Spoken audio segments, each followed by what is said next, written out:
Speaker ने विधानसभा में 1200 पन्ने का अहम फैसला सुनाया, जिस पर देश भर की निगाहें जो इस वक्त लगी हुई थी। स्पीकर ने अपना फैसला पढ़ना शुरू किया और फिर एक एक करके उन्होंने फैसले पर तर्क दिए और उनका आधार जो है वो बताया। ये पूरा आदेश जो है वो 5 भाग या ग्रुप में है। सबसे पहले ग्रुप में सुप्रीम कोर्ट में सुभाष देसाई वाले मामले का जिक्र किया गया, कौन सा गुट असली है या मूल है जिसे विहिप माना होगा, और साथ ही साथ सुप्रीम कोर्ट ने भी इसका हवाला दिया। सुप्रीम कोर्ट ने जो सिद्धांत प्रतिपादित किए हैं उसमें स्पीकर ने कोई टिप्पणी नहीं की है। स्पीकर का फैसला जो है उसके आधार पर हमको बताते हैं कि जो 5 यहां पर भाग में उसे बांटा गया वो भी हम आपको ये बता देते हैं। पहला भाग ये है कि तर्क का आधार चुनाव आयोग का रिकॉर्ड है। स्पीकर ने फैसला सुनाते हुए पहली अहम टिप्पणी सामने रखी। उन्होंने साफ साफ कहा कि शिंदे गुट ही असली शिवसेना है।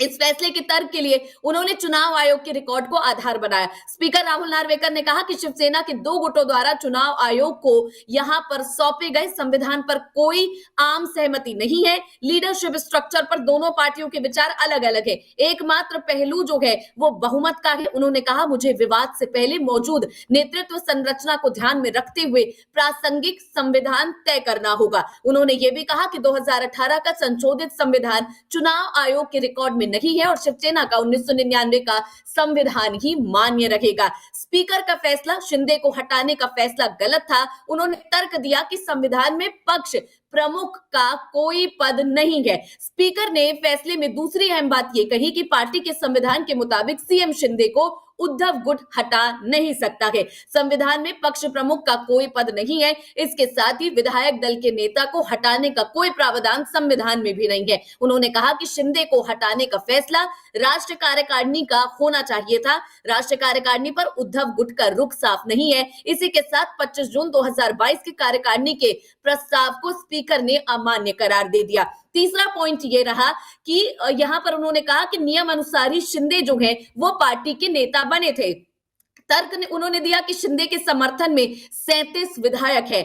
फैसले की तीसरी अहम टिप्पणी ये रही कि एकनाथ शिंदे का सीएम पद, स्पीकर ने फैसला पढ़ा कि एकनाथ शिंदे नियमानुसार ही पार्टी के नेता बने हैं। इसके साथ ही उन्होंने विधायकों की अयोग्यता की याचिका जो है वो खारिज कर दी। इस पर फैसला सुनाते हुए उन्होंने कहा कि जब पार्टी में बंटवारा हुआ था उस समय शिंदे के समर्थन में 37 विधायक थे। उन्होंने ये भी कहा कि एकनाथ शिंदे नियमानुसार पार्टी के नेता बने। 21 जून को ही एकनाथ शिंदे पार्टी के नेता बन गए थे। उन्होंने आगे जोड़ा कि शिंदे गुट के विधायक अयोग्य नहीं है, उन्हें अयोग्य ठहराने का कोई वैलिड रीजन या फिर आधार अभी तक नहीं है। इसलिए उन्होंने साफ किया कि शिंदे गुट ही असली शिवसेना है। चौथे पॉइंट पर आते हैं। स्पीकर का फैसला था कि भारत गोगावले की असली विहिप।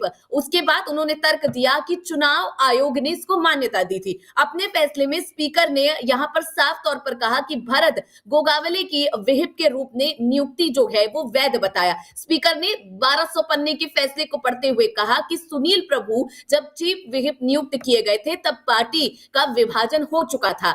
चूंकि चुनाव न शिंदे गुट का ही है और असली शिवसेना माना, ऐसे में चीफ विहिप के रूप में भारत गोगावले की नियुक्ति सही बताई। उन्होंने सुनील प्रभु को विधायक दल की बैठक बुलाने का अधिकार जो है वो नहीं दिया था। अभी आपने एकनाथ शिंदे से भी सुना, उन्होंने भी कहा कि जो विहिप है उसको भी पूरी तरीके से उन्होंने सही बताया गया। पांचवा पॉइंट ये रहा कि शिवसेना का 1999 का संविधान ही सर्वोपरि है।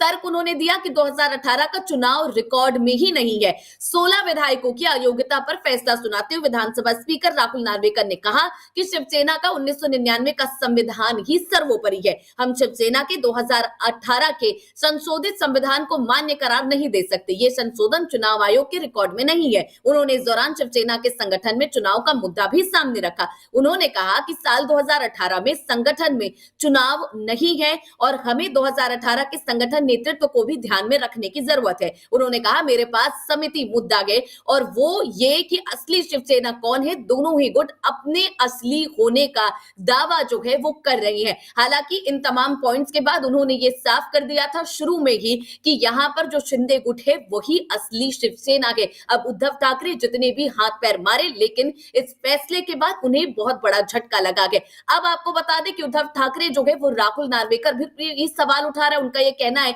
कि स्पीकर का जो कर्तव्य होता है वो यहाँ पर उन्होंने अच्छे तरीके से नहीं निभाया, और उन्हें ये भी कहा कि उन्होंने गद्दारी की है, और साथ ही साथ स्पीकर को लेकर उनका साफ तौर पर कहना था कि फैसला सही ढंग से सुनाया नहीं गया और पावर का गलत इस्तेमाल किया गया।